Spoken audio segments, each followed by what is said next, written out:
خجی دا ورور سوال کړی دی او ډېر ناشنا سوال دی. ما خو چې اول پرې دا سوال ولیدو نو تعجب مې ورته وکړ او ډېر فایدهمند ځکه چې زموږ ټولو ته سوچ لاړ. بعضې خبرې دي چې سړي ورته سوچ نه وي تللی.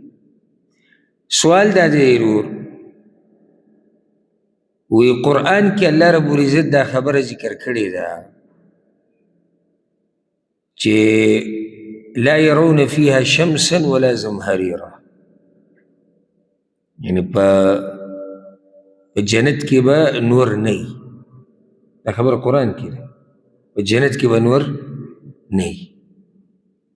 بیا د هغې نه بعد الله وایي چې ودانیة علیهم ظلالها، او د دې ونو د سوري به په دې جنتیانو باندې راغلي. اوس سوال وي زما زړه ته دا راغی چې سوري به څنګه او نور نه وي؟ سوری به څنګه وي او نور نه وي؟ دا ښه سوال دی. ګوره چې علم د سره وي او پوهه د سره وي نو که څه اشکال هم سړي ته راشي هغه سړی د علم په رڼا کې حل کولی شي. کله د سره علم نه وي دا خو د ډېر ژور سوچ کړی دی. که علم د سره نه وي په وړو وړو خبرو کې به راګېري. او شیطان حریص دی، ډایرکټ به تا ته وایي دا څنګه او دا داسې او دا داسې. چېرته شیطان تاسو ته وسوسې دنیا او باره کې راځي؟ نه، خو د دین په مسله کې به راته راځي. د رسول صلی الله علیه کسان راغلي وي یا رسول الله د الله په باره کې مونږ ته داسې خبرې راشي چې مونږ ویلی نه شو. ولې د الله په باره کې صرف راځي؟ ولې صرف د قرآن او د حدیث په باره کې او دین او آخرت په باره کې راځي، نورې نه راځي؟ دلیل دی په دې باندې چې شیطان دا کوشش کوي. که هسې انسان ګډوډ کولی بیا خو به ته په هر څه کې دا سوچونه راویستی، خو که خیال هم کړی دا وسوسې صرف په کومو خبرو کې راځي چې اگر دین سره تعلق ساتي، اکثر دې کې وسوسې راځي. چې علم سړي سره نه او تقوا او د الله نه یره نه بس دی کله کله ګډوډ شي، او کله خو دومره ګډوډ شي چې نور څه شروع کړي. د دې جواب ډېر اسان دی، ډېر اسان دی، هېڅ ګران نه دی. دا خبره بالکل صحیح ده، قرآن او حدیث نه ثابته ده چې جنت کې به سوری وي. الظل، الظل په عربي کې سوري ته وایي، الظلال جمع د دغې ده. ان المتقین فی ظلال. اوس ما په دې مانځه کې هم دغه ایتونه ووایي، پرهېزګار خلک به په سورو کې. ودانیة علیهم ظلالها په بل ځای کې داسې سوري به ورته ډېر نږدې. هم وازواجهم فی ظلال، جنتیان او د هغوی بیبیانې به په سورو کې. اکلها دائم وظلها، خوراکونه هم همیشه دي او سوری به هم همیشه وي. حدیث کې هم رسول صلی وسلم دا خبرې ذکر کړي. هغه یو حدیث کې دي چې داسې اوږده سوري وي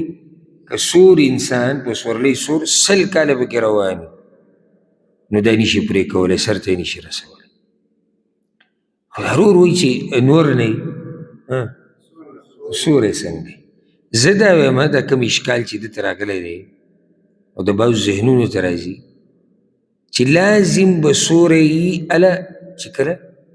نور وي، دا غلطه خبره ده. دا که ته دغه طرف ته یې واړی، دنیوي علمونو طرف ته، ساینس طرف ته، بس د دې نه ډېر متاثر یې. که هغې طرف ته یې واړی د هغوی په رایې کې هم دا خبره غلطه ده، په شریعت کې هم دا خبره غلطه ده. څوک چې دا وایي چې سوری به اله وي چې کله نور وي، دا خبره غلطه ده. ګوره را به شو خپل طبیعي هسې عام ژوند ته قوم شا کې چې څه دي هغې کې چې ته یینې نو موږ د هر هغه شي سوری یینو چې رڼا پرې لګي. که نه دا خبره زموږ غلطه ده. اگر که هغه رڼا د نور نه وي، د ډیوي په رڼا کې سوری وي که نه وي پکې، دا د بجلي دا لیټ چې لګېدلی سوری پکې وي که نه وي، نو چا دا ویلي دي چې نور به وي نو بیا به سوری وي؟ نور سره سوری وي، خو لازم نه ده چې نور غیب شو وي سوری څه شو ختم شو د شپې سوري نه د څه د لاسه رڼا د لاسه د سپومۍ رڼا د سپومۍ سره متړه رڼا سره ډېر ورته چې اشکال لګلی د دې خبرې ته سوچ نه دی تللی نو ځکه جنت کې رڼاګانې خو شتي که نه صحیح ده چې جنت کې نور نشتی خو رڼاګانې خو شتي که نه نو چې رڼاګانې شتي نو دا سوری د څه د لاسه دی دا د دغه رڼاګانو د لاسه دا سوری جوړ شوی دی اشکال ختم شو که نه هېڅ مسله به کې هم پاتې نه شو خو چې علم نه یو سړی اول پیر دا خبره وسړی چې تا د څنګه سوال کړی نو هېڅ ګران سوال نه و الحمدلله قرآن او حدیث کې دا راته زه ووایم دا زما ایمان ده او زموږ د ټول داسې څه مسله نشتي چې د هغې د وضاحت نشي کېدی او که چا هم تاسو ته دا مسلې را مخې ته کولې نن سبا د فتنو دور دی په سوشل میډیا باندې اوس خو دا کیسه روانه شوې دی چې اول په دې کوشش کې دا بعض چېرې د یوروپ د ملکونو ته په څه طریقه لاړی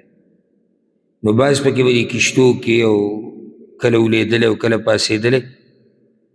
او کله پې د حکومتونو له طرف نه ډزې شوي او کله جیل او کله څه اخر دا چې هغه ملک ته ورسي بعض پکې زه وایم کاغذونه ماغذونه یې جوړ شو بیا یې لږ مالي حالات برابر شي نو ورو ورو لباس بدل شي د پښتو مختو قصې ختمې شي بیا د هغې نه بعد هغه لنډ غونته کې جنګې نه بیا هغه شروع شي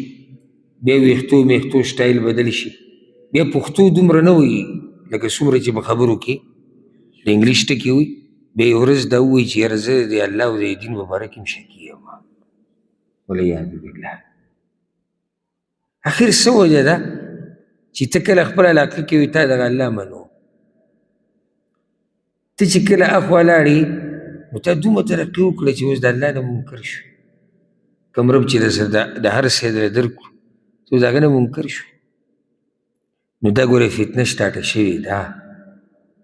که څوک دا وایي چې نه نه پښتنو زه درته د پښتنو خبره کوم د پنجابیانو بحث نه کوم د انډینو خبره مې نه ده راغستې د عربو نه ده زه درته د پښتنو خبره کوم هغو کې اوس دا کیسې روانې شي لا پرېږده په دغه ملک کې د یوروپ په ملکونو کې زموږ په دې علاقو کې او کلیو کې او په دې کې اوسېږي او دا قسمه خبرې سټارټ کړي نو الحمدلله په شریعت کې داسې څه مسله نشته چې د هغې د وضاحت نشي کېدی خو که چېرته چا وضاحت نشو کولی